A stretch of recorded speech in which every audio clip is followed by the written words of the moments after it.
Hey everybody, I'm Dave Parker with Virginia Found. Virginia's eastern shore consists of just 2 counties, but it's 70 miles from one end to the other. Since it's hard to cover all the restaurants and activities of 70 miles in one weekend, this is our second trip to the eastern shore. Today we are heading to the northern section, specifically up around Chincoteague and Onancock. We'll show you up close the herding of wild ponies. We'll also look at an oyster and clam laboratory, and if you're heading to the shore, it's always great to be able to get out on the water. Of course, we'll eat some great seafood, always one of my favorites. Then we'll take you to one of the most unique places in America, Tangier Island. Let's go! Our home base for most of this weekend will be around Chincoteague. It's about 3 hours from D.C., 2 hours from Hampton Roads. While NASA has a facility nearby at Wallops Island, and there's plenty of restaurants, family activities, and wildlife. Chincoteague is code word for ponies. Oh yeah, it is all about the ponies here. From memorials to past ponies, to slogans, to crowds. Ponies are the poster child for this part of the Eastern Shore.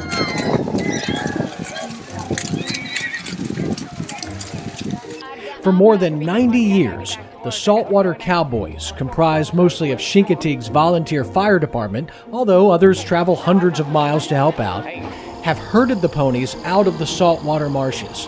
Then, on the last Wednesday before the last Thursday of every July, the ponies swim across Assateague Channel to nearby Chincoteague Island for the pony parade and foal auction.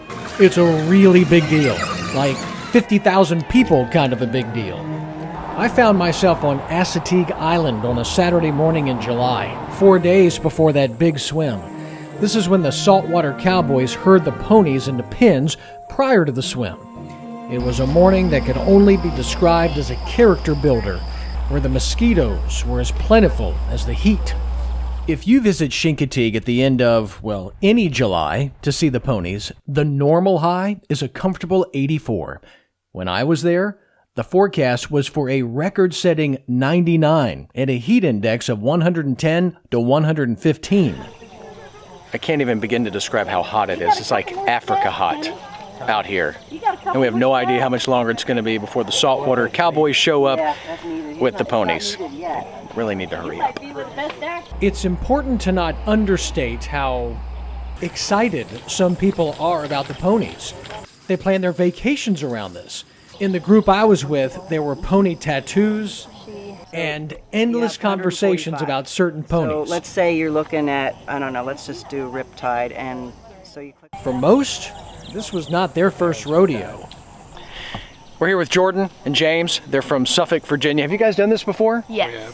So is it going to be worth, I mean, we're just getting eaten alive by the bugs. It's miserably hot. Is it going to be worth it? Yes. And this is your third time? Yeah. Absolutely. All right, so it must be worth it. They've been through this already 2 times. While there were signs that the ponies had been close at some point, it seemed like time stood still in the summer morning swelter before the magic happened.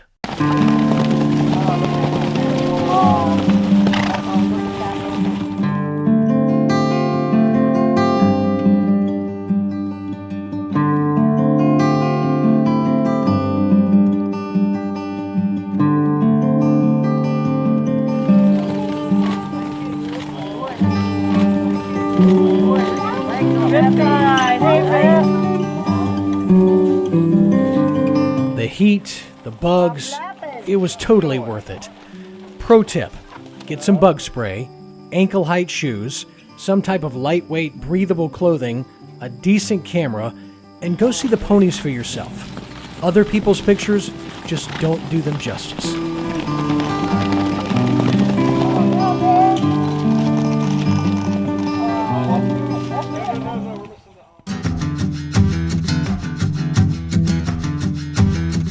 As the most populated city on Virginia's eastern shore, you'll find more lodging choices in Chincoteague than anywhere else on the shore. Hotels, bed and breakfast, vacation rental homes, campgrounds, and more options at the online marketplaces are all available. But keep in mind, the Pony Swim weekend books months in advance.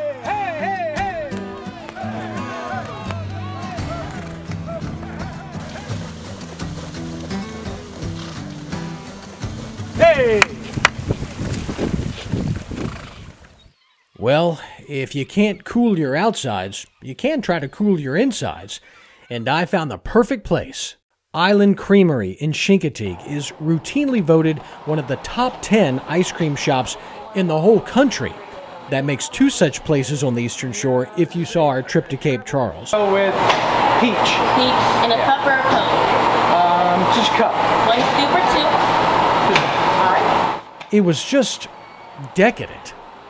I'm going to be honest. I'd much rather be eating this and talking about it inside because it's nice and cool in there, but it's packed, and sometimes this is kind of weird around a lot of people. But this is 1 scoop. I can't imagine what 2 scoops is. It'd be like a pint of ice cream. I got peach. Look at that right there. That is a big chunk of peach right there. And on a hot day, you know that's going to be good. Now our hatchery is shut down. We're done spawning for the year. And what we have going on now is just remnants. And now for something completely different. My small obsession with fresh oysters and clams took me to Tom's Cove Aqua Farm in Chincoteague. These are the big ones. An aqua farm is where baby oysters and clams are raised to a certain size in a nursery, then placed in pens in open water until they get to another certain size, and then sold. And when I say baby oysters and clams, I mean this, little bivalve specks. This is the laboratory for owner Tommy Clark. It's where he looks at algae samples, tests water, makes sure the baby oysters and clams are swimming in the right kind of water, and looks at cool stuff under a microscope. So Tom's been doing this for almost 20 years now, right? Right. I started around 1998, and each year it just seems to be a little bit different. There's nothing consistent about the hatchery business. It could be the temperature, it could be the amount of rain you receive, it could be a tropical storm, it could be many variables to make it more interesting and unique each year. Because it looks a little bit like you're making craft beer back here, but it's not that regimented, is it? It is not that regimented, but also we have to keep all the contaminants out of our algae, because the least bit of bacteria at the size, these clams are competing against bacteria for a food source. Gotcha. So if the bacteria gets the food, the clams starve to death and you start all over. Outside is where you begin to see what things look like when you one day get to eat them. Is there an ideal age for an adult clam? When you can sell them. Usually it's about 2 years old. And what do these clams look like after 2 years?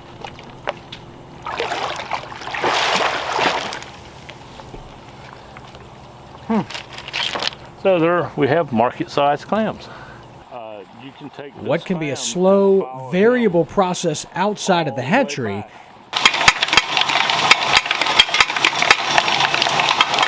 is a fast, methodical machine inside. In the water one morning in Chincoteague and in New York City the next. Some of the world's best oysters and clams are found right here in this part of Virginia. You just saw them this morning.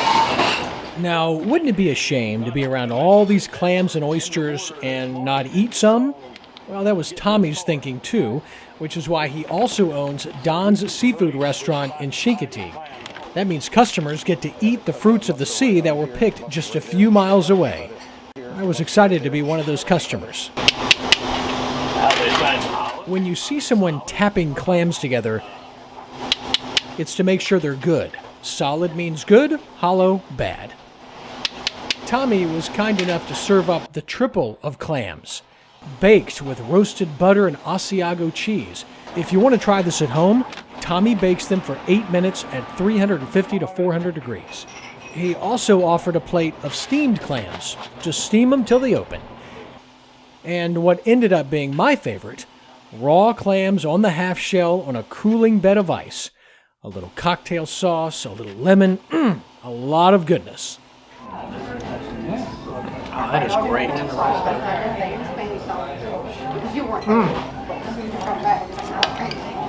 Okay, that can be your fork, and I'll take this one. This one can be mine. I want quality control. It's very important and part of the restaurant business. Right. Always good to sample the merchandise, right? Yes, it is. What's the hardest part about running a restaurant? Labor, help. But seems like some of those you've got who work with you downstairs, they've been here for years, haven't they? We've got some waitresses that's been with me 25 years. Wow. Well, I've got some cooks that's been with me 20, 30. Man, you can taste that salt from this side of the Eastern Shore. It is, which I like.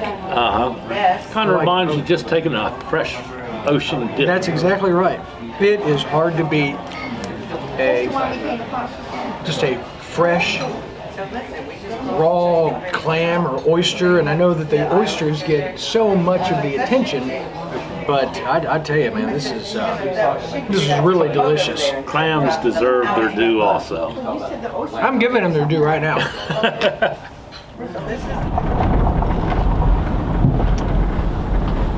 It's not just clams and oysters that bring seafood fans to the Eastern Shore.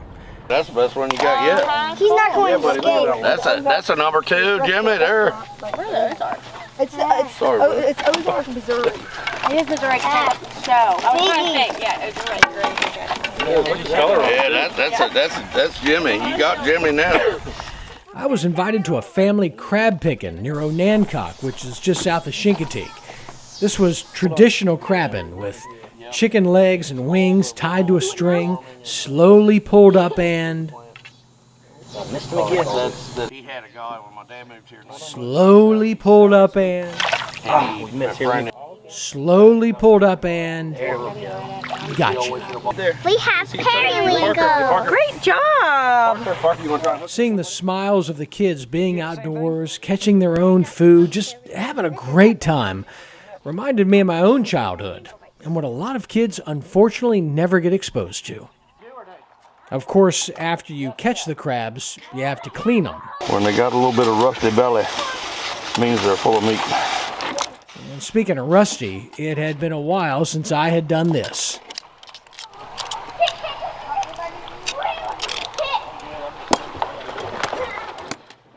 But this was the final product. You talk about some good eating. It's from Pittsburgh to something the opposite of Pittsburgh. Here with Jim, he's moved here with his wife now. Your wife is from this area, right? From Onancock, Virginia, yeah. And now the two of you are moving back to the Eastern Shore. Back to the Eastern Shore, yeah. We lived in California the last 5 years. Right. And we've been away from the East Coast for almost 20 years. And we decided to move cross country from California back here to this small town. Right. Probably about an even smaller town than here, about 500 people, and it's just amazing. We feel like it's the best place to raise our kids. And you've got 2 kids. That was the part I was going to ask you about. Yeah, 2 small kids, 7 and 6, and we feel like it's a great place to raise the kids on the water, wildlife. You know, we moved from Sacramento, which is 100 miles an hour, to here, about 5 miles an hour. It's been great so far. And I've never seen anybody in Pittsburgh catch crabs with chicken necks and then eat them that night. No, right? no, never. That doesn't happen there. You might catch some carp.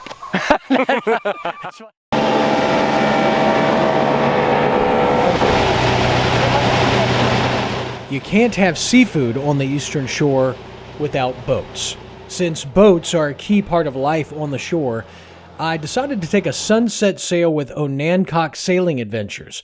What you'll get on a lot of these types of tours or adventures is not just a scenic experience, but a little history thrown in as well. Onancock, Virginia was established in 1680. The population is about 1,375 people, give or take what day it is.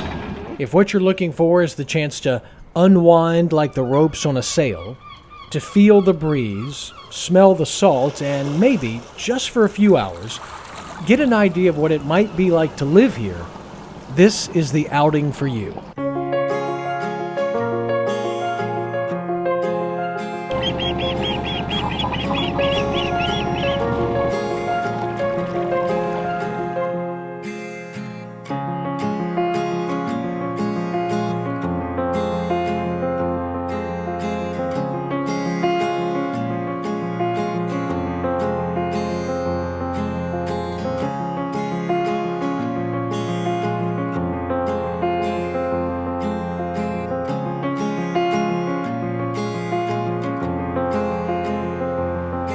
Fortunately, Captain Tom's boat, the Gratitude, docks right next to this place, Mallard's Restaurant in Onancock. It had been several hours since that crab picking, so this was perfect timing. On the table this evening, I found an appetizer of a chicken liver pate served with crostinis, a couple of sweet potato biscuits with pulled pork, sriracha on top, barbecue sauce on the bottom, and finally... Okay, so Johnny Moe, the chef here, he says, this is what a lot of people come here for, the crab cake. Very little filler. Crab is harvested locally. Because it has very little filler, they said it's held together with love. And kind of a neat twist, they actually serve this with a little wasabi sauce.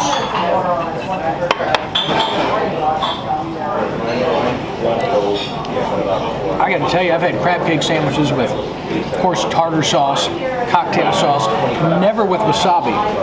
That is a really neat punch to that flavor. That's good. Really good. By the way, some of the folks in the restaurant were just as excited about living in Onancock as I was about dinner. This is one of the nicest towns in Virginia, Onancock, Virginia, because of low taxes, beautiful homes, instant bank mortgages, you name it, this is the place to live. I like to take a little downtime and hang out in the office from time to time and just play a little ditty. The owner and head chef at Mallard's is Johnny Moe. I mentioned in there I'd had a crab cake before, or lots of crab cakes before with tartar sauce and cocktail sauce. Never had one with wasabi. Where did you come up with that idea? Yeah, well, you know, the whole Asian fusion kind of thing has been popular for a while, and we just decided to put that little bit of spice in with the crab cake, because Old Bay tastes like Old Bay and tartar tastes like tartar, but we like to be, you know, what everyone's familiar with, but then jump outside the box just a little bit. I haven't yet mentioned where I'm staying this weekend. It's in the small community of Bloxham, which is about 20 miles south of Chincoteague.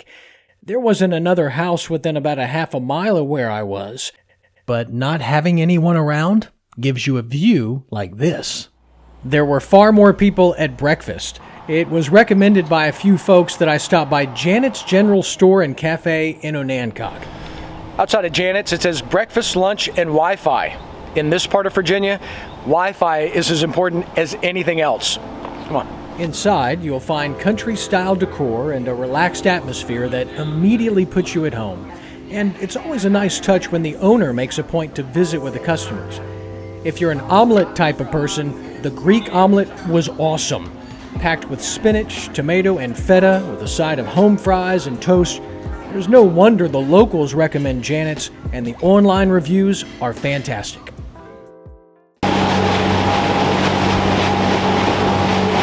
There are some places in the United States you must visit at least once in your life.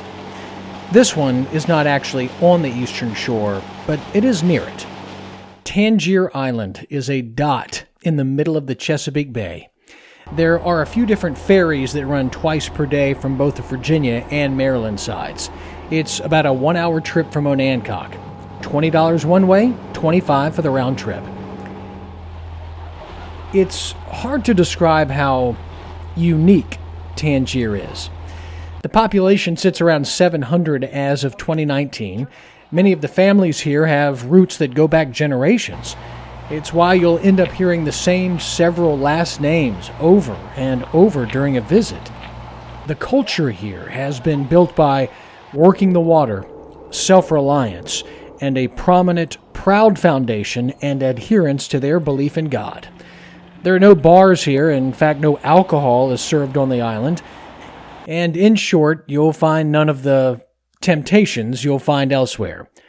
Oh, and then there's the accent. It's nice to be on a small island. I mean, I guess sometimes, knowing everybody is not too, but we're all friends. Yep. We're all together here on the island. Mm-hmm. We help each other out. Right. If they need help and people need help, and it's nice. I like it. The Tangier chariot awaits. This is Hey. Hi. How Wow. are you? Nice. Nice. Nice to meet you. Hi, Michelle. My tour guide for my afternoon at Tangier was Michelle.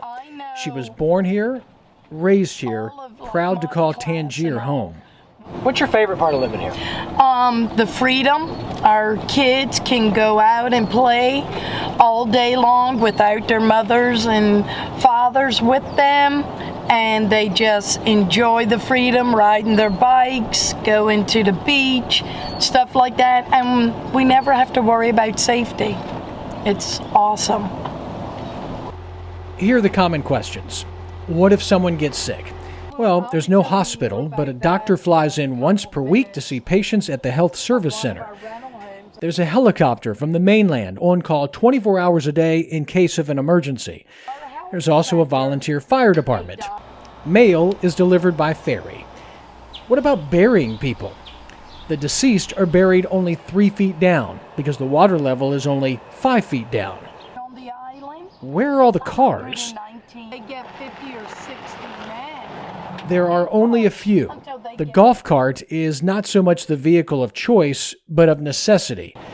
By the way, this is a two-way street you're looking at. It is. But the most important question, where do islanders often get their first kiss? Michelle, what's unique about this one place where we're standing right now? Well, it's called the Heiston Bridge, and usually this is where everybody on the island has their first date. Really? Really.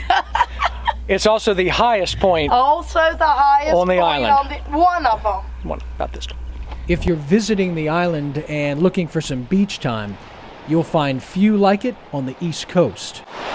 First thing I notice about this beach here on Tangier isn't how light the sand is or how beautiful the view is. The first thing I notice is I'm the only one on the beach, and it's a beautiful Sunday. The sun is out. It's the height of the season. I got the whole place to myself. Now, beyond the curiosity factor, it's the reputation of the seafood that brings many to Tangier. This is Hilda Crockett's Chesapeake House. This was Hilda, by the way. The staples here are clam fritters, crab cakes, homemade rolls, and corn pudding. The owner is Denny Crockett, who shares one of those few prevalent last names on the island. What is this that you gave me? Clam fritter. Okay, what's in the clam fritter? Clams, mostly all clams, and some batter to hold it together. Which is why it tastes 100% like clams. Yeah. And not filler. And that is delicious. And of course, it's fresh. Yes. Everything here is fresh. These clams come from the seaside of Virginia on the eastern shore, Wilson's Wharf. That is really good. Really, really good. I don't know that I've had a clam fritter before. But you've ruined it for every other clam fritter I'll ever have. Yeah, we get that a lot. The clam fritter was glorious, so I had high hopes for the crab cake. I know this is going to be good because as soon as Denny moved it, it started to fall apart. Which indicates what? Mainly crab meat. All right. So, everybody has been talking about these famous crab cakes.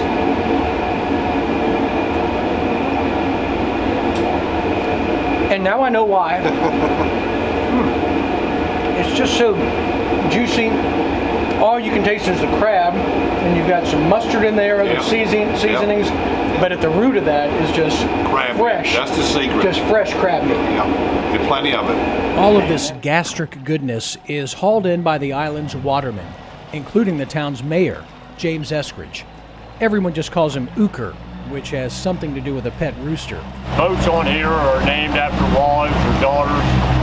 Usually some are not, with have male names, but usually it's wives or daughters. Oyster, like most of the watermen here, splits his time between being on the water, being at home, and being at the office, his shanty. He shares it with his cats that he saved years ago. He found them clinging to a piece of debris after a storm. Some of them even go crabbing with him. He also rescued this abandoned gull. Come on, come get it. And these gulls actually fly to him when he calls them. Being on Oyster's shanty was a little like being a tourist at an aquarium. In fact, it was on Oyster's shanty that for the first time I saw a crab shed its shell, making it the much sought-after soft-shell crab. You see how much larger it is already. once crabs shed their shells, a waterman has only a few hours to get them out of the water and into a refrigerator, or they'll start growing a new shell. But seafood is just a part of what it means to live on Tangier. I have children that live on the mainland and they don't even know who their neighbors are. And over here we know everybody. We know their pets. We know everything, you know, maybe too much. Maybe we know too much about them sometimes, but you know, if somebody's in trouble, they pull together and help out or help the family, and so it's good. It's good. That's what it should be. As a lifelong Virginia resident, Virginia's Eastern Shore is one of my favorite places to be. Between the food, the people, the beautiful outdoors, it is a must-see destination. For Virginia Found, I'm Dave Parker.